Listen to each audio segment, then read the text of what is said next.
Good morning, everybody, and welcome to another Sunday morning vlog. We took a week off last week, but we're back this week. Yeah, we had a little mishap between the treadmill and Dale's knee, and the treadmill won. Just a little glitch. A big enough glitch, though, that I could not go out and film last weekend. So I actually have my foot up and my leg up on a stool right now. You can't see it, but it is there, and it's helping a lot. But this young lady here went down to downtown Las Vegas, and she filmed the old and the new from something that we read in vegasexperience.com. They tell you all the history of downtown Las Vegas, right? Yeah, they have a really nice feature on how to find some of the old vintage Vegas nuggets when you're exploring downtown. And then while I was down there, I also found some wonderful new things that are happening. So this vlog is going to be a combination of both old and new Vegas down along Fremont. So, first time, this whole vlog was filmed by Miss Paula right here. Be kind in the comments. All right, this adventure starts right now. Downtown Las Vegas, the Fremont Street experience, and the surrounding areas. Some visitors, some locals never even come here. And for others, they'd never think of staying anywhere else when they're in town. We did a walkthrough of Fremont Street in the summer of 2019, and we can post a link to that in our description box. But there is so much more to see in this vibrant, colorful, historic, artistic part of Las Vegas. On this Friday afternoon, we are going to explore the best of the old and the new in downtown Las Vegas. Okay, let's start at the beginning. The Fremont Street experience and the canopy began at the corner of Fremont and Main, and it's no coincidence that the very first hotel on this road, which opened in 1906, is on the corner. This building, with an address of 1 Fremont Street, was the very first hotel structure in Las Vegas, and its original name was Hotel Nevada. It was built by John F. Miller, and this photo in the hotel lobby shows him and his wife in 1906 celebrating the grand opening. We just love these artifacts from the early 1900s that are on display near the lobby of the hotel.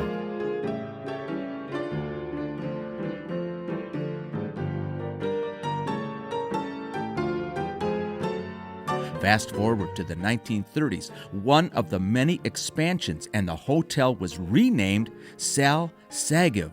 Now, I'm not sure if I'm saying that right, but it's actually Las Vegas spelled backwards. We learned that from a very helpful front desk agent. The Golden Gate Casino was added in the 1950s, and in the 70s, the entire property was renamed to Golden Gate.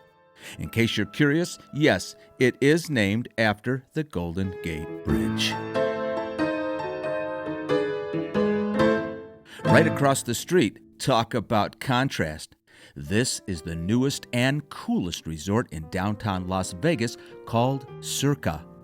Circa is owned by the Stevens brothers, the same team who owned the Golden Gate and the D. Circa is in the spot where the Las Vegas Club used to be, and it is slated to open in December of this year.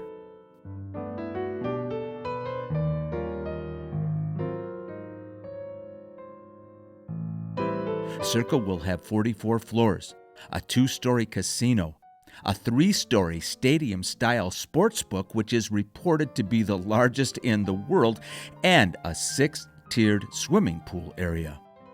It is advertising the longest indoor bar in Nevada and the longest outdoor bar on Fremont. There is a lot of buzz about this one, folks. Circa is the first new resort to be built on Fremont Street since 1980, and that's 40 years ago. Now, this fellow at 25 Fremont Street is almost as recognizable as the Las Vegas sign down on the boulevard. Say hello to Vegas Vic, who has been up here above the Pioneer Club waving since 1951. Vegas Vic was originally commissioned by the Las Vegas Chamber of Commerce, and the design was so popular that the Young Electric Sign Company was hired to reproduce him in neon. Vic was the first neon sign in town to be a figure of a person rather than just letters and graphics. Now, here's a fun fact. Vegas Vic used to wave and say howdy, partner, when he was first installed. But in 1966, actor Lee Marvin was staying on Fremont during the filming of the film Professionals, and he complained that Vic was too loud. So guess what? He has been silenced and is still silenced for more than 20 years. Now, neither the voice nor the waving work anymore, but he's still there for a great, fun pic. Now, we can't talk about Vegas Vic without mentioning his better half, his wife, Vicky. Vicky is currently being renovated and will debut in the lobby of the new Circa resort later this year. In fact, there will be a cocktail lounge named after her right in the lobby. If you saw our video about Fremont last year, we mentioned some cool things about this iconic property, Binions. This hotel has a fascinating history as well, opening as the Hotel Apache back in 1932.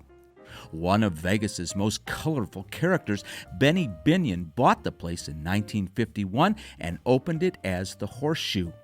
It holds a lot of firsts here in Las Vegas. First to have air conditioning in the lobby, carpeting in the casino, and electric elevators. It catered to all gamblers, not just high rollers, as it still does today. When you talk about history, everybody remembers the $1 million displayed at Binions and getting your photo taken for free. Guess what? Not today. That attraction is currently closed. But embracing the new, just look at this place. It's called Whiskey Liquor Up, and it's a double-decker bar in the coolest spot with great decor and theming. And guess what? It's the only revolving bar in Las Vegas. This is a great example of how Las Vegas perfectly blends the old and the new and appeals to everybody.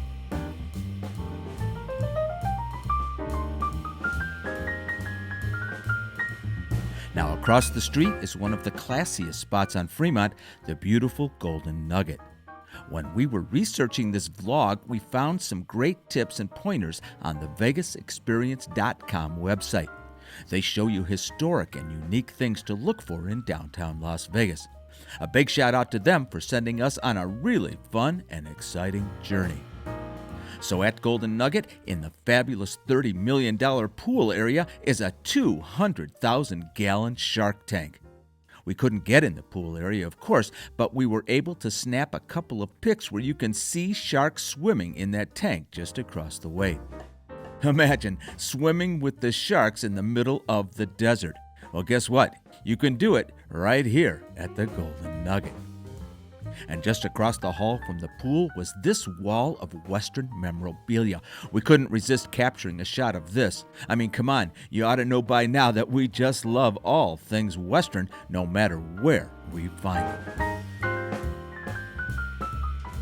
Here at Fremont and 3rd is another iconic downtown property, the Four Queens. This hotel casino opened back in 1966 and is named after the builder's 4 daughters. The Four Queens was instrumental in the creation of the Fremont Street experience, and it also has 0 resort fees to recommend it. The reason we wanted to stop in here in our search for Old Vegas is to take a peek at Hugo's Cellar.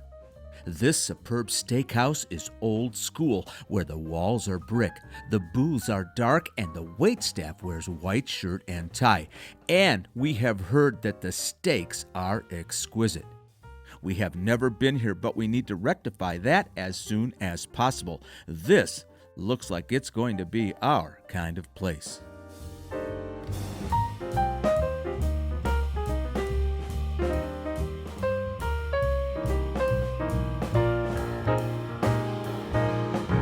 We are nearing the eastern edge of the Fremont Street experience, and this place dominates the corner, the D Las Vegas.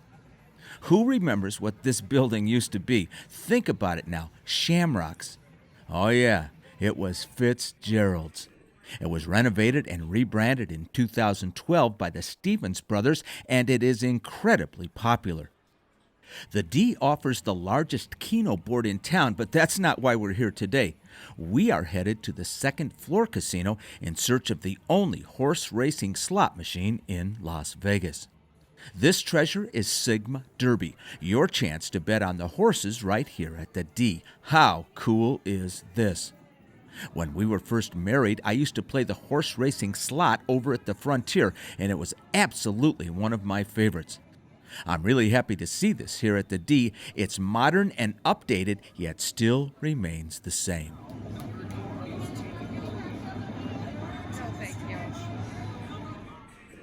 Walk past Slotzilla, cross Las Vegas Boulevard, and you're in Fremont East.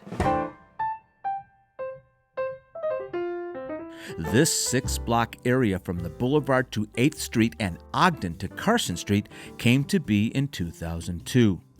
The vision was to create a pedestrian-friendly community combining street life, businesses, eateries, bars, entertainment, retail, and residential.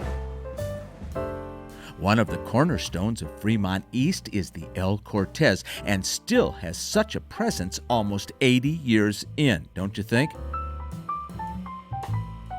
We just love the iconic neon sign and the architecture of this great remnant of old Las Vegas. In fact, speaking of neon, there are so many examples of beautifully preserved neon here in Fremont East. Let's just admire a few of them.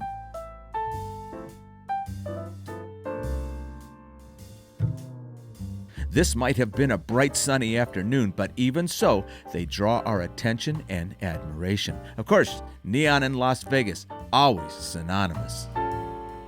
Now around the corner on 6th and Carson is maybe the newest must-do stop in downtown Las Vegas, the Donut Bar. This franchise originated in California and has blossomed into a sensation. If you want a donut, you better get there early, though, because when they're gone, they close the shop. Your best bet is to order the day ahead on their website. We'll put a link to that in the description box. If you order after 3 p.m., you can pick up your order of extraordinary donuts the next morning. Just imagine strawberry split, pumpkin cream cheese, caramel latte, chocolate euphoria, and on and on and on. I'm sorry, I gotta go right now. I need a donut.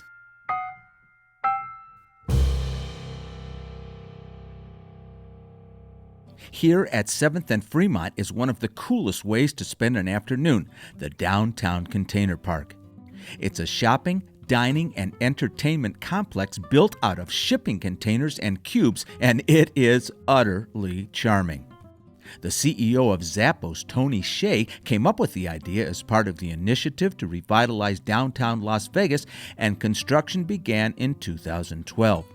Now, according to our research, there are 43 shipping containers and 41 cubes on this 1.3-acre site. In its first 5 years, Container Park attracted more than 5 million visitors, a huge, huge success, far surpassing expectations.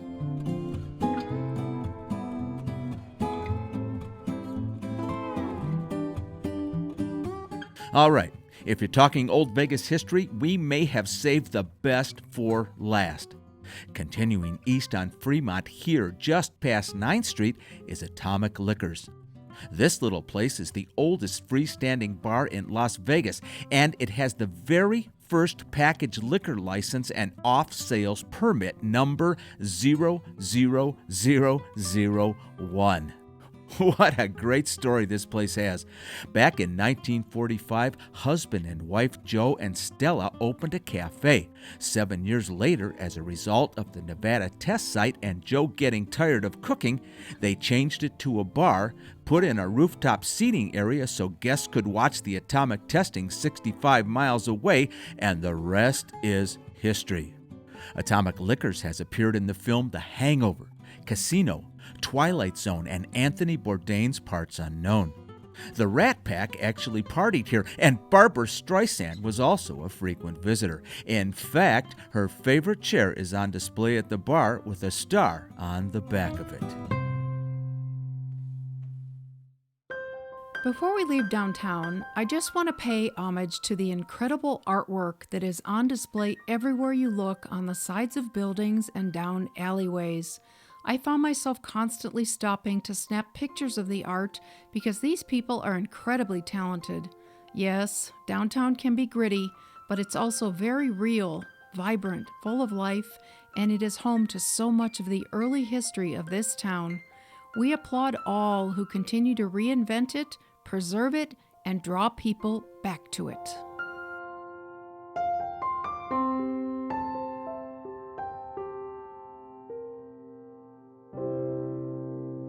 All right, what you think about that? That was fun. I actually had a blast. I recorded that last Friday afternoon, and I was down there for like 3 hours. I had such a good time. Yeah, I wasn't anywhere near her. I mean, it was just awful. me and the cameras and all the kind of ambiance of Fremont. It was really fun. I tell you what, she did a terrific job, and she also, of course, wrote the script for this and all that historical stuff she looks up. So this is really a Paula's vlog, except for my voiceover and edit. Well, yeah, it's a partnership. It is a partnership. We hope you liked it. We really enjoyed this content, and if there's so much more downtown, if you like the downtown content, let us know in the comments. We can go down there again, especially now that the weather's cooling off just a little bit. Absolutely. If you're not subscribed, please subscribe. Don't forget to hit that notification button and follow us on our social media. And we're almost at 16K subscribers. Oh, are you serious? We're right at the edge. So thank you, everybody, for hitting the subscribe button. Hope you had a good time. We'll see you next time. Bye-bye, everybody. Bye, everyone.